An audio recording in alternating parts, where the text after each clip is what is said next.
For our interview this week, we'll be talking to the U.S. information officer, well, former information officer, I should say, considering she's now back to her home country, on her thoughts on Nigeria, the elections in Kenya, and the upcoming elections in Mali. All right, so you spent 2 years in Nigeria. What's the impression you're taking back with you? I'm taking overall a positive impression. I mean, I think Nigerians themselves know what Nigeria's problems are, and I don't think that there's any sort of hiding that. But at the same time, what I see and the impression that I take back about Nigeria is that it is so much full of promise. There's so much vitality and energy and just complete intellectual capacity and a will to make Nigeria great. And I see that as such a positive, and that I think, you know, Nigeria is such a young country, and it's only going to get better. Well, for most of the time that you were here, you were mainly in central Nigeria, Abuja to be specific, but you were in a city where, you know, a city that had been touched by violence that had been prevalent in the north. Did you at any time feel that, you know, your security was in danger? I would say no. I have lived in other parts of the world. I've lived in the Middle East. I've lived anywhere in other dangerous areas.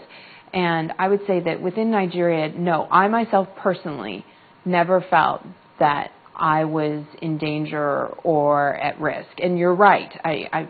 When the UN bombing happened in Abuja, the embassy is less than a kilometer away. It's only half a kilometer away, and we heard the sound of the bombs going off. And even then, I think we all within the embassy and the U.S. government view a lot of the insecurity problems as very much a domestic issue that needs to be solved domestically with multi-prongs, not just looking at it as this is insecurity, but what is the root of causing the insecurity and solving those issues, which will then help to resolve a lot of what common Nigerians or what the general public feels is. Could you say your government is doing all it can to help Nigeria fight Boko Haram? From the very beginning, in terms of working with the Nigerian government for the insecurity revolving around Boko Haram, we have been very clear in that we will only do what the government of Nigeria asks of us. And so our support is what they have been asking us to provide for them. And so I think that in keeping that in mind, we are doing all that we can do. But on kind of the holistic approach of how to fight Boko Haram, yes, we are focusing on doing education programs up in the north and improving infrastructure and agricultural programs, and also doing a lot of these things down in south too. We're not just focusing on northern Nigeria. We look at Nigeria as a whole as well, because there's problems throughout Nigeria. It's not just in one single area as well. And I think that that's important to remember too, is that our activities are to look at Nigeria as a whole, to not divide Nigeria. Do you see the commitment, you know, from those in the north to fighting Boko Haram or fighting insecurity in Nigeria? Because that's the region where it's localized.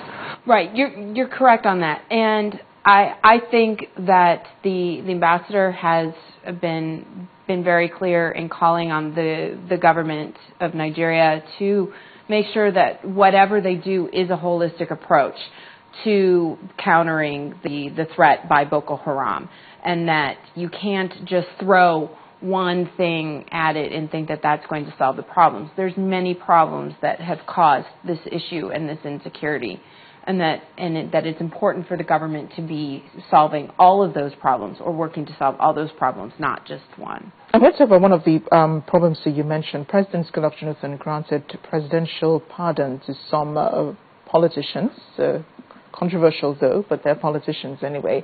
And the U.S. seemed to have a problem with that, threatening to withdraw aid from Nigeria and so on. You would think it was a domestic issue, but how come you took it so seriously? I think what we were very concerned about with those presidential pardons was that up until that point, very publicly, the Jonathan administration had been talking about, through their transformation agenda, as fighting corruption and wanting to end the graft and the corruption and really trying to focus on anti-corruption by also working to empower institutions like the EFCC to do more of that and to have greater ability to do so. And so then when the administration then went on to pardon convicted officials of the very same thing that they had been speaking so outright about wanting to end, it really did disappoint us. We really did find it incredibly disappointing and a setback to the fight of corruption, because actions speak louder than words. And in this instance, we really felt that it was very disappointing that what happened was not what had been said up to that point. And I don't think we were the only ones. I think the British government also came out and said some strong words, as did the Nigerian people themselves, which is also very important that the Nigerian people have a voice about. But the U.S. has also granted presidential pardons too, and it was a local issue for them. I don't think anybody else said anything about it. Yes, the U.S. does. I mean, I think every country has a history of pardons, and I think for this one, the reaction and our reaction of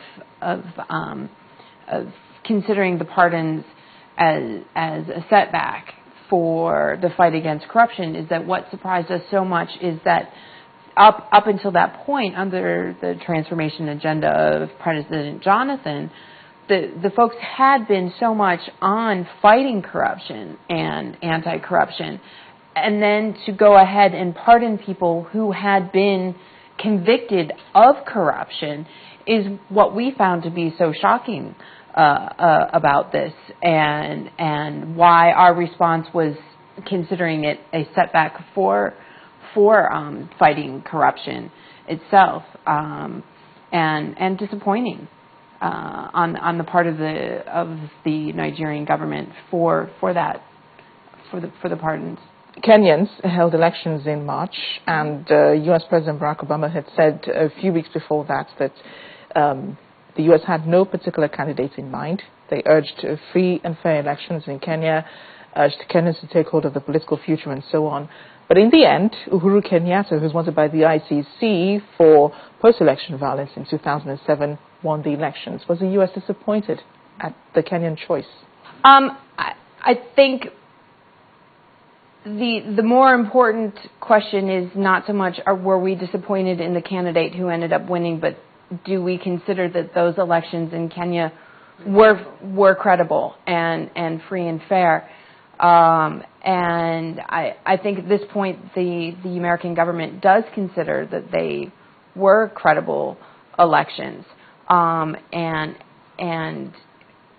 whomever ended up winning was chosen by the Kenyans themselves, and for us as a democracy ourselves, that's what we find very important when it comes time for elections, is that the candidate who is elected is fairly, credibly elected, and that it is the choice of the people, truly a choice of the people. Then the question then remains to be seen: what is he going to do as Kenya's president from this day forward? Because the election is a drop in the bucket now. At this point, now the question is, what is he going to do? So Mali will be holding elections in a couple of months, and the U.S. ambassador to Mali is saying that it's important that Malians do hold these elections so that they can have a political structure on ground as soon as possible. But do you think Mali is ready to take hold of a the political process this time? I think there's always concerns when a government is going from being a coup to having then no government because of that, to then reestablishing a government to ensure that it's the government that the people want. Because there had to have been something that was broken in the first place for this coup to occur. And you want to make sure that whoever comes in next is who the people want, and also importantly then that they're not going to fall victim and fall into the same traps, into the same status quo as to what occurred before the coup happened, to then only put you back right at the same place or set you back. And I think that the whole world is concerned with Mali, is to make sure that it moves forward peacefully, and that there is no more bloodshed, and that all voices are taken into consideration, not just majorities, but everyone is brought into the mix. Well, I'm going to ask you, as we close the interview, of course, whether you're going back with a little Nigerian knees in you, language, food, maybe, perhaps. I didn't learn. I did not pick up any Hausa because the Arabic that I spoke only made me confuse Hausa with Arabic, and so it came out in this Hausa-bic, and it was just awful. But yes, I definitely have picked up some abe and various phrases. Everyone kind of tends to pick up one or two phrases that they take home with. But what I leave with from Nigeria is an appreciation for resiliency and an appreciation